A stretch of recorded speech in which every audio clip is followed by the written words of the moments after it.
Hello everyone, ICT virtual classes में मैं योगेश खेमनी आपका स्वागत करता हूं। तो जैसा कि आप जानते हैं हम पढ़ रहे थे कॉम्बिनेशन ऑफ रेजिस्टेंस पर। तो कॉम्बिनेशन ऑफ रेजिस्टेंस में हम करेंगे क्वेश्चन आज। तो पहला क्वेश्चन आपके सामने है,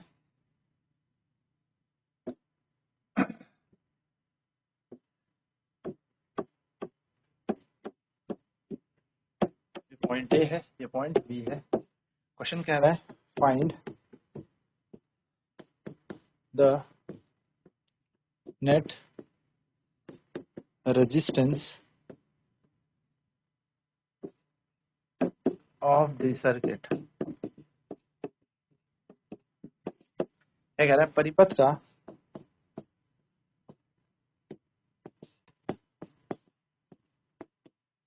कुल प्रतिरोध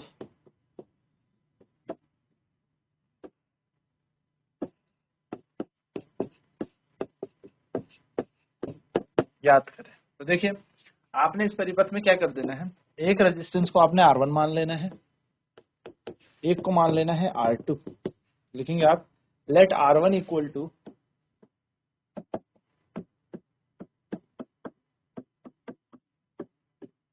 and R2 equal to 4 ohm. Let R1 equal to 2 ohm and R2 equal to 4 ohm connected in series.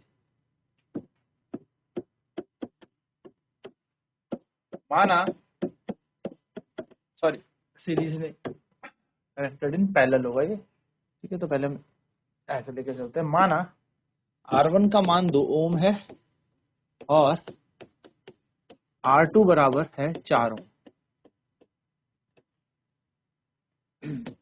So according to diagram के अनुसार अगर हम देखें, R1 and R2 are connected in parallel, यानी कि R1 और R2 समांतर क्रम में हैं। तो R1 और R2 समांतर क्रम में लगे हैं, पैरेलल लगे हैं। तो हमारे पास नेट रेजिस्टेंस क्या हो जाएगा, लेट RP हमने यहां पर मान लिया नेट रेजिस्टेंस, यानी कि हमने RP को क्या माना, कुल प्रतिरोध मान लिया। तो यदि RP हमारा कुल प्रतिरोध है, so according to the formula of parallel combination,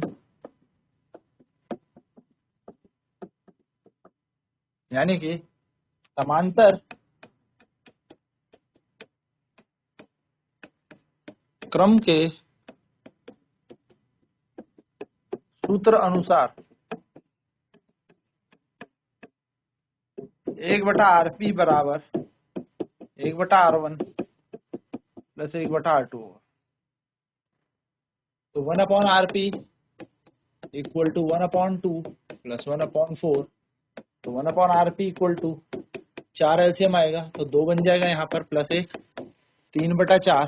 तो RP 3/4 मतलब 0, या मैं कह सकता हूँ इसका मतलब है 3/4। तो RP का यदि मान निकाला जाए तो निकलेगा 4/3, और 4/3 होता है हमारे पास 1.33 ओम। तो ये हमारा क्या आ जाएगा, प्रतिरोध बन जाएगा, कुल प्रतिरोध इस परिपथ का। चलिए फटाफट नोट करेंगे, फिर बढ़ते हैं अगले प्रश्न की तरफ। तो R1 और R2 दोनों के दोनों कैसे लगे हैं, R1 और R2 दोनों के दोनों समांतर क्रम में लगे हैं, यानी कि दोनों दोनों पैरेलल लगे हैं। तो अगर हमसे पूछा जाएगा इन दोनों का नेट रेजिस्टेंस निकालना है, तो हमने कहा R1 2 ओम और R2 का मान 4 ओम मान लो। और डायग्राम के अनुसार यहाँ पर हमने देखा R1 और R2 दोनों समांतर क्रम में पैरेलल कॉम्बिनेशन में लगे हुए। अब क्योंकि ये दोनों पैरेलल लगे थे, तो नेट हमने मान लिया RP हमने इसका नेट रेजिस्टेंस मान लिया, कुल प्रतिरोध मान लिया। तो according to the formula of parallel combination, यानी कि पैरेलल समांतर क्रम के सूत्र अनुसार 1/rp is equal to 1/r1 plus 1/r2 हो जाएगा। तो बस इस सूत्र में हमने वैल्यू रख देनी है, आपका आंसर आपको मिल जाएगा। तो 1/rp इक्वल टू 1/2 प्लस 1/4, तो 1/rp बराबर आ जाएगा 4, एलसीएम आ गया, 2 से कटेगा 2 प्लस 1 3, 3/4, तो 1/rp बराबर 3/4, rp का मान आ जाएगा 4/3, तो 4/3 का मतलब होता है 1.33 ओम। तो ये हमारा कुल प्रतिरोध आ गया। चलिए अगला क्वेश्चन करते हैं। अगला क्वेश्चन क्या रहा है,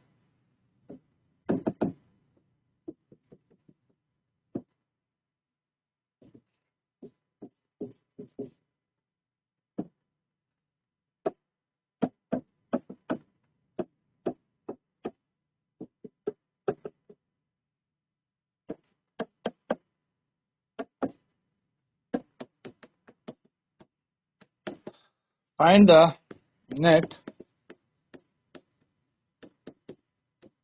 रेजिस्टेंस ऑफ द सर्किट।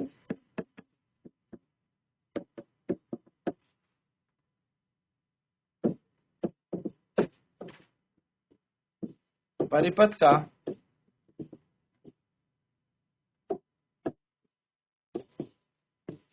कुल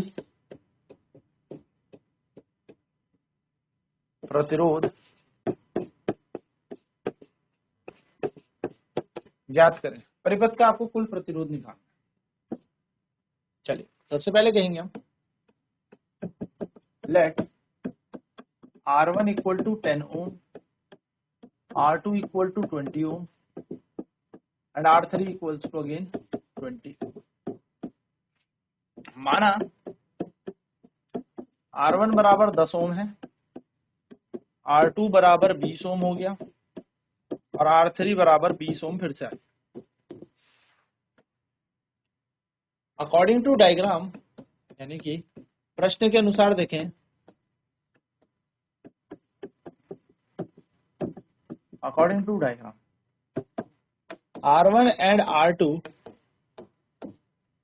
आर इन पैरेलल। R1 और R2 कैसे लगे हैं, पैरेलल में लगे हैं, यानी कि R1 और R2 समांतर क्रम में हैं। R1 R2 कैसे हैं, समांतर क्रम में, ठीक है। R1 और R2 कैसे लगे हैं, समांतर क्रम में लगे। तो हम यहाँ पर बोलेंगे 1/r' इन दोनों का नेट रेजिस्टेंस मान लेते हैं। लेट r' इन दोनों का क्या मान लिया, net resistance of R1 and R2, net resistance between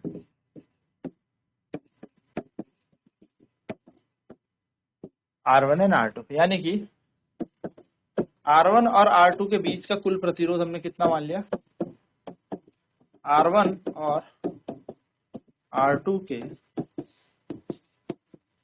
बीच का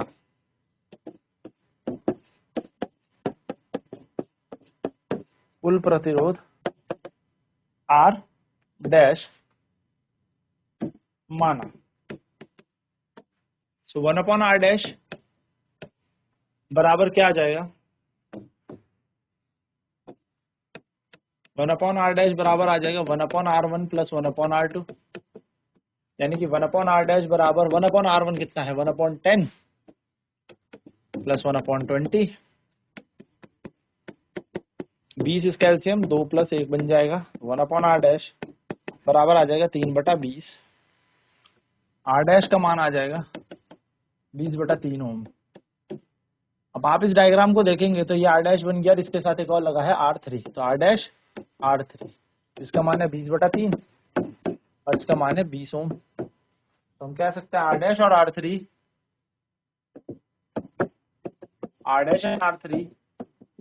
आर कनेक्टेड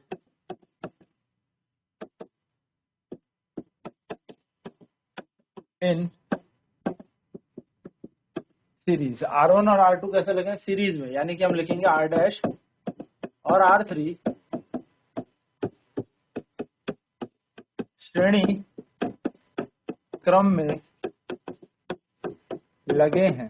जब ये श्रेणी क्रम में लगे हैं तो हमें एक चीज पता है कि 1/r' बराबर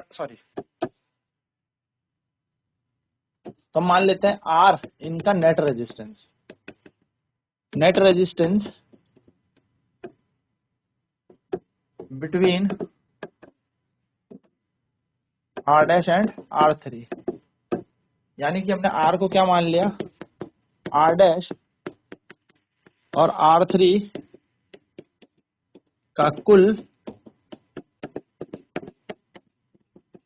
प्रतिरोध। तो आर बराबर हो जाएगा R dash plus R three. R dash कितना था 20/3 और आर थ्री है 20। एलसीएम ले लेंगे तो 3 आएगा, 3 20 और 1 यहाँ, तो यहाँ बन जाएगा 60।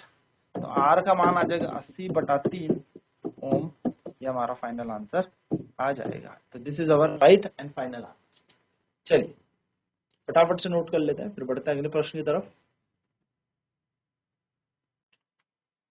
तो ये हमारा प्रश्न था 10 20 और एक और 20 ओम है, तो हम बोलेंगे ये R1 है, ये R2 है, ये R3 है। तो R1 और R2 आपस में पैरेलल में लगे हैं, तो इसका हमने पैरेलल कॉम्बिनेशन सॉल्व कर दिया। समांतर क्रम में हमने इसका क्या कर दिया, सूत्र सॉल्व कर दिया। तो R1 का मान 10 ओम माना, R2 का मान 20 ओम माना, R3 का मान भी 20 ओम है। तो हमने जब देखा कि R1 और R2 आपस में कैसे लगे हैं, तो R1 और R2 कैसे लगे हैं, पैरेलल में, यानी कि R1 और R2 समांतर क्रम में लगे हैं। तो R डैश हमने इनका कुल प्रतिरोध मान लिया, यानी कि let R dash be the net resistance between R1 and R2। R1 और R2 के बीच का कुल प्रतिरोध R डैश है, मान लिया हमने। तो R डैश कैसे निकलेगा, 1/R डैश बराबर 1/R1 प्लस 1/R2, क्योंकि ये दोनों के दोनों पैरेलल में लगे हैं। तो यहाँ आएगा 1/R डैश बराबर 1/R1 प्लस 1/R2। तो 1/R dash is 1/10 plus 1/20। LCM दोनों का 20 हो जाएगा, तो 10 के टेबल में 2 बार जाएगा 2, 20 के टेबल में 1 बार जाएगा 1, तो 2 + 1 होता है 3। तो 1/R dash is equal to 3/20। R dash का मान बन गया 20/3, घुमा दो तो ये भी घूमेगा। अब ये R डैश जो है ये R3 के साथ सीरीज में लगा है, तो इन दोनों को अब डायरेक्ट हमें जोड़ना होगा। तो R डैश और R3 आपस में कैसे लगे हैं, सीरीज में लिखे हैं। तो R dash and R3 are connected in series. R dash और R3 श्रेणी क्रम में लगे हैं, तो R बराबर net resistance between R dash and R3 है। तो R डैश और R3 का कुल प्रतिरोध R है, ठीक है ना। तो कुल प्रतिरोध हमारे पास हमें मिल ही गया है। तो कुल प्रतिरोध अगर R और दोनों के दोनों श्रेणी क्रम में लगे हैं, तो दोनों को क्या कर देंगे, जोड़ देंगे। तो R बराबर क्या बन जाएगा, R डैश प्लस R3 बन जाएगा। तो R बराबर आया हमारा R dash plus R3। R dash का मान था 20/3, R3 का मान था 20। एलसीएम लिया 3, तो 3 के टेबल में जाएगा तो 20 का जगह 20, प्लस की जगह प्लस, 1 के टेबल में 3 तो मल्टीप्लाई होगा, तो 20 × 3 हो जाएगा 60।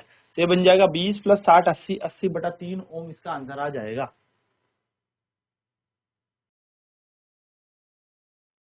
तो 80/3 तुम्हारा आपका प्रॉपर इसका आंसर आ जाएगा। तो इस तरीके के प्रश्न हमें करने हैं। हम नेक्स्ट क्लास में इस पर और चर्चा करेंगे। आज की क्लास में इतना ही। ICT वर्चुअल क्लासेस में जुड़ने के लिए धन्यवाद। आपका दिन शुभ हो।